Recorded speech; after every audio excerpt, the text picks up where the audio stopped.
Nan karwa ini nek jabre udrong jage kabri aluje o nan alele program pagatok yon mejato toin ketian pebenado go lugun mol imrar terjer ilo pelagin lo le pelabinar chit kamolo kia pe perion mejato toin eber chunian rubenado ro eleman bung bung im jala pebenado ilo lo le pelabinar menge ko pachuanale na le ore to mejato toin a e chuanro chuano elap aroj melalakake boy rubenado ilo ailang kinar kenmenin ilo iyanin ke emujan chigre dok yon meja do inar imeno iyan ko romodalok uan lokot rubenado ruj rar ligjar ki ko air yon meja do in inaj kia pagiyan inim kajalai kejoj ak kwalok edan in ebojak pen jarak jonan rubenado yon meja do in Mr. William Lorak cenailing nanno emujan murmuri meja do in kia im ebojak pen tebeya ke chonian pebenado ko ragapel ngot arwalo kilo metower gir katan mile kapailing nanno pui im tau jini el lo chen rainin kia ilo yenin ena lelok awleben meja do in ngan Mr. William Lorak ewe aru changnu are pen un mal logot im ligilo ko pebenado inan Mr. William Lorak Komol kanki amel paraingot chere night im nginbio prang kap cirongan ay mej paj go vai pereng re kaj barogale lianar ilo eta im pamle wa ikamolo rain pramarung le do guyenin pain wan malak im kwalo juan pebenado in ikoku baba ipan rorar pebenado mogoda kage pebenado in ailingin harno ikichen kar ini jewan yadin juani ro jatan antulok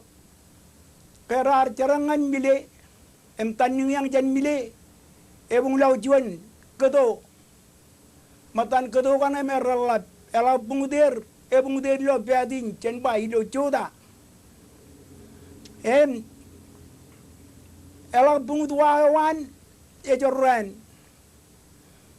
ede ereo chen wayo em rej belak aga chatenim minim nangre nimmen rala tardo udurundok radardam kabbe jani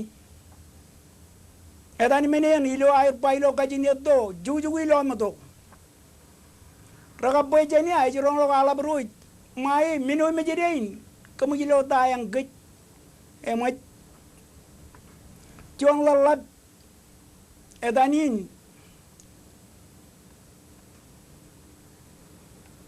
lajuan ado juan langanum alabin ruoyatan eba we gajiang mo bajan gajiang lale agar kada hot ibencet emadin railik pada ba changin gar kejar bal chalayo iben kiya kaya to marmari mo dai e galur durun wayo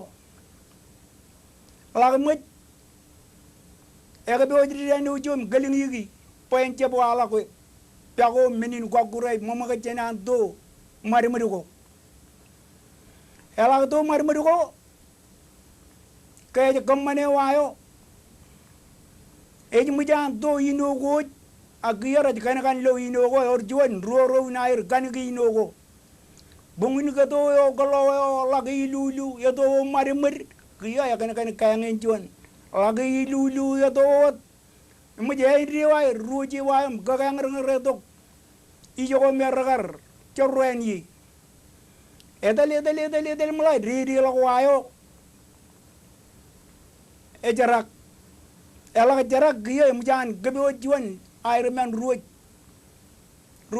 ba ena jalang je galing na air ginrega yang ailingin wari laganu mungayo gobubuiwan katar do giyein edan wayo in giye galing ito marimar na ilo je hindi gombe lagi kwari laga anu mga gobubuiwan katar do giyain elo ko je na elang do lang me ejeni giyain na iwa jabirik kwari laga anu mga gobubuiwan katar do giyain rajara kami dali malagay bakarno rajara joni no jan katan bapakan bakan ga job giyain ito bap etan ino yan di ba kilala ino yan ejablo yani inwi lo amatot emot raja rido jargo jet chatenim mangrenim min pare jida lo kam kanna ro ba ko ne nani ni je jago irojo emot ro jangam buru mu ala lale jare ligin men men bul bagayen ligin ni ay joro ba ko ro kayo ko ligi to bi gilei ijana me rejjo ko ye irojo ran gini ni ako ijo kayo ko yun jo tara rirgang lo raba eta kay lamot gije kay lang na yun bugay na raba u peng gije kay lang yo ko chari lo jitu ba ka wa yo lagu yana ka ere yo lagu yana ina jelmen pen marungun tabarak e mo reje le odan wa ni yang jo ligning yang e mi jeda ki beni ni jo jangan magajan jerbal